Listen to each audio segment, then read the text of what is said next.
guys, another day, another dollar. We are getting ready here. I need to go through the interior and clean everything up, get everything ready for the day. Oh, almost hit the ground, damn. All right, so gonna clean all this up. You guys see we got the spacers off, so I won't be running anymore. I just ordered a 1/4" one, so when I get home I'll be swapping them out, so it'll sit, it's actually a 12 millimeter, so it should sit like right about here, so which ultimately should sit it right about flush, but also keep the tires from touching. So everything is done on this. Here's the new trailer. I do want to go over when I get home, start buying parts for it, like I guess bushings and, you know, the whole 9 yards, make sure all the brakes work, pretty much go over all of that. But I am going to be headed to Florida first. I just ordered a VIN tag for it, because the only thing on it right here is this, and then I have the paperwork. So we're gonna put a VIN tag on it. It'll be a 17,000 pound trailer with a 9,000 pound GVWR truck. So this is a 26,000 pound combination weight.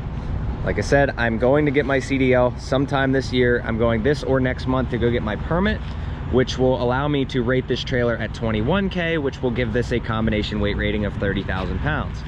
Now, I'm not going to be using this truck permanently forever. I am going to try to get it as many miles as I can, and I'm gonna keep using it constantly. It's not going anywhere, but I do think at some point when I get my CDL sometime in the next couple years, maybe we'll get a 5500 down the road, but I want a 3rd gen, so that's gonna be that.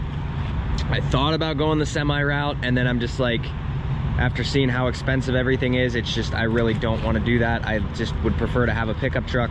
So that's gonna be that. Giving up on the semi route, but you guys asked, what should I go with, a 5500 or a semi? And I think I'm going with the 5500. So sorry, little dirty. I'm gonna go pick up, and then I'm going to get a shower. We also got, someone's given us some mud flaps today, so I'm gonna go meet him in Minnesota. So we'll have the hitch mounted mud flaps, which super excited about that, because then this thing is fully DOT compliant. There is nothing on this truck that DOT can complain about. This thing actually, this trip, this thing has been awesome. I have had no issues with literally anything except for the fact that I broke a spacer and lost a spring on the pump. But it was a 5-minute fix, throw another spring on it, and with this, you know, over time, I'm actually surprised. I didn't mention this, but those spacers I physically tried to break. I had double stacked spacers on the back, and I was running it in the mud and doing all that, and I literally was trying to break them. It took me over 200,000 miles to finally break one, and I don't even know that it was the spacer's fault. It very well may have been my fault. I don't know how the lugs were tightened or any of that. I may have, you know, something could have happened. But enough chit chat. Let's get this shit cleaned up. I got some pizza, and let's get on the road. Also, real quick, I told people to ask me questions, and since I just covered this topic of this thing being non-CDL, I'm gonna go over this real quick. So a non-CDL is basically a truck and a trailer with both GVWRs. So this has a GVWR, this has a GVWR. When you combine that number, as long as it is under 26,001 pound, not under 26,000, under 26,001, it is a non-CDL. You do not need a Class A CDL for this. This is a 17,000 GVWR trailer with a 9,000 pound GVWR truck. That's 26,000, that's non-CDL.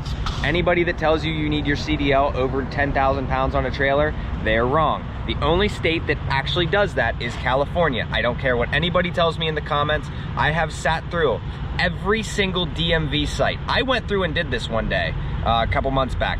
Every single DMV site. Doesn't matter, I don't care if it's Alabama, I don't care if it's Colorado, every single state except California, you can be non-CDL with a trailer that is over 10,000 pounds. That is a fact. I've looked it up on every site. I've looked, and even the FMCSA will tell you. Now, you can be 36,000 pounds non-CDL. Why is that?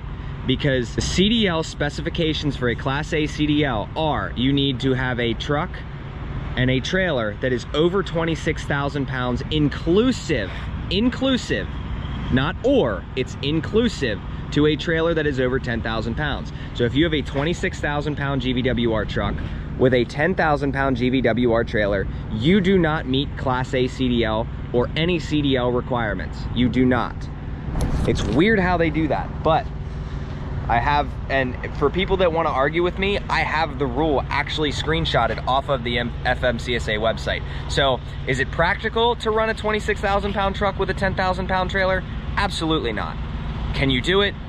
Legally, yes. 36,000 pounds is still non-CDL as long as your trailer is under 10,001 and your truck is under 26,001. It's weird, I don't get it, but that's basically to answer the questions for the guys. 9,000, 17,000, it's 26,000 combination. This is non-CDL. What is a CDL rig? CDL is 26,001 and above, inclusive to a trailer over 10,001 pounds or more.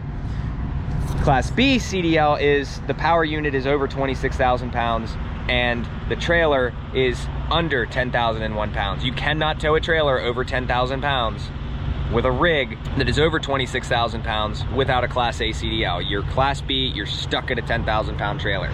So there you go. That's the rundown on all that. Now we get to work.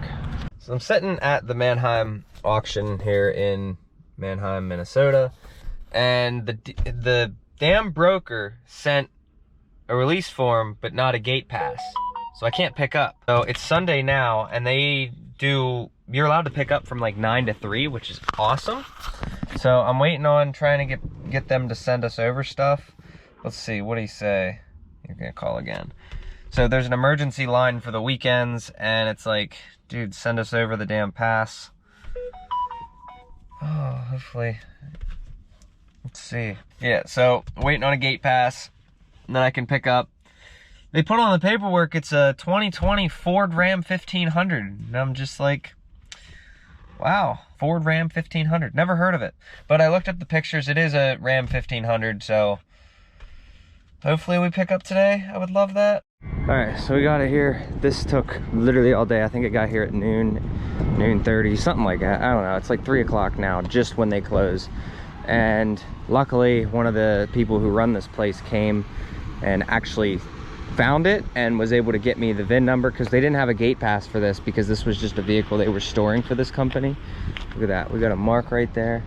So this is just a vehicle they were storing apparently, and we had a release form and everything. It was getting antsy. I was like, I need to pick this thing up. So we got it. Huge shout out to these guys for actually, one, being open on Sunday, and two, actually being able to figure it out. So this wasn't a typical auction buy with a gate pass and all that. So here she is. I don't like it, to tell you the truth. Look at this. We got a dial down here, buttons for 4-wheel low. Oh man, there's 4-wheel low but not 2-wheel low. I don't know why these don't come with that. It also has a vehicle height, 8 foot 3 inches. So, how many miles? 3848. Let's get this thing loaded.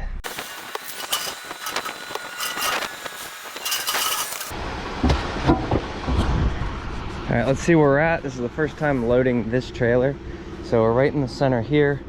Let's pay attention to that. And then we are pretty dang close over there. So I'm gonna try to move it a little bit over and we'll go from there. So obviously using 4 low to go straight up the ramp. So, well, we gotta sit and wait on the train, so might as well get out. We have a long train coming, so might as well get out and check out the load. Show you guys. I'm still gonna be using these Rhino straps. This might be the last time I get to use these, because the new straps that I have they'll connect here, come over, connect down here, and then I can put a ratchet down here.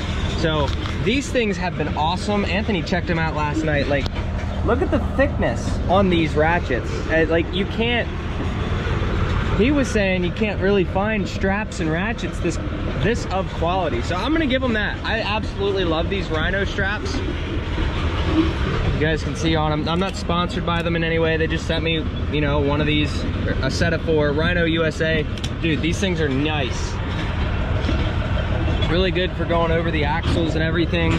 So sit here and wait for the train. He's heavy. He's heavy and slow. I don't know. You getting us a cat? It's adorable, but wait, I don't think we need a cat. Yo, look at this dude. He's just going around. See ya, buddy. see a guy. Look at this, look at that. He stopped on the track. This is crazy, dude. He goes down a while. Now the dude's backing up. Bruh, you still looking at cats? No, we're not getting, no cat, no kitty cat. This dude is, I don't know. Is one of you guys down in the comments, let me know what this dude's doing. He's gone forward, he's backed up, he's gone forward. These guys have been sitting here longer than I have. Yo, I just got Burger King. Oh, that's third.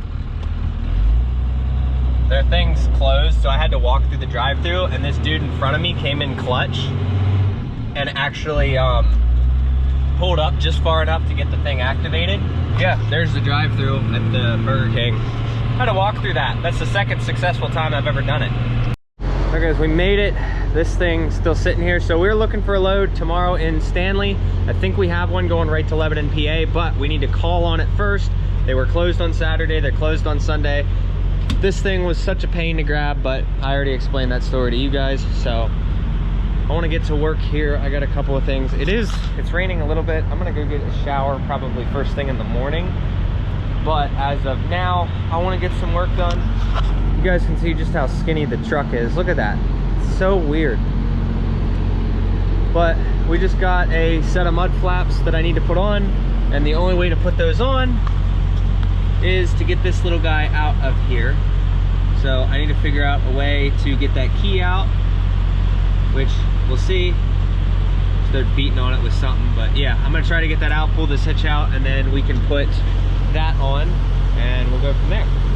So then when we get home, I want to clean all this up, organize it, go through some straps, maybe get a toolbox at some point for this trailer. I don't know, we could definitely do some under storage on this thing. There's like so much room for activities on this. So we're not a fan of this Ram. Not a fan. I do like the box, the toolbox, but that's about it. So really sounds kind of weird going down the road. It got like a whining noise. It's got other drivetrain noises that I don't think are normal, but I don't know, never driven one. So let's get to work. I'll see you in a little bit. So this took me some time and 2 very expensive drill bits, but I don't know where the piece went. One pin's over there, and then here's the other side. I ended up drilling this out. You ever snap a Christmas tree bit, step bit, whatever you want to call it? Well, I snapped 2 of them, but they did what I needed it to do. Those are under a lifetime warranty. Thank you, Mac. But anyway, I was told they're under a lifetime warranty. So now I can take this guy out because we got mud flaps. All right, so you ain't gonna be able to see much, but so here it is. I got them as level and perfect as I could. You know, maybe not the best. I know, sorry you guys really can't see. It is kind of dark outside. So we have mud flaps. That's crazy to think about. We actually finally have mud flaps that are removable. Now, this is a 2-inch receiver with a 2.5 inch. Right here, you can see that's a 2.5 inch. I was able to reuse my hitch lock that, you know, like pulls it, or stabilize, I don't know what you want to call it. It's the thing that grabs the hitch receiver and also grabs the hitch and makes it so that it's impossible to move, so you don't have slop like this, okay?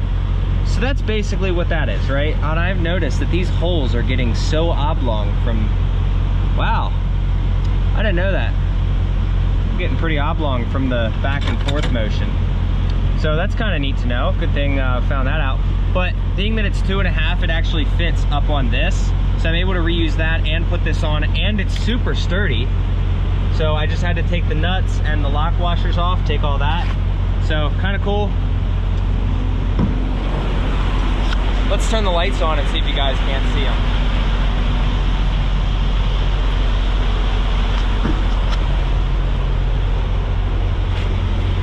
Oh yeah, that really helps. Not really. You can't see anything with the lights. So aside from that, but at least you can see the brackets and all that. But that's pretty much gonna do it.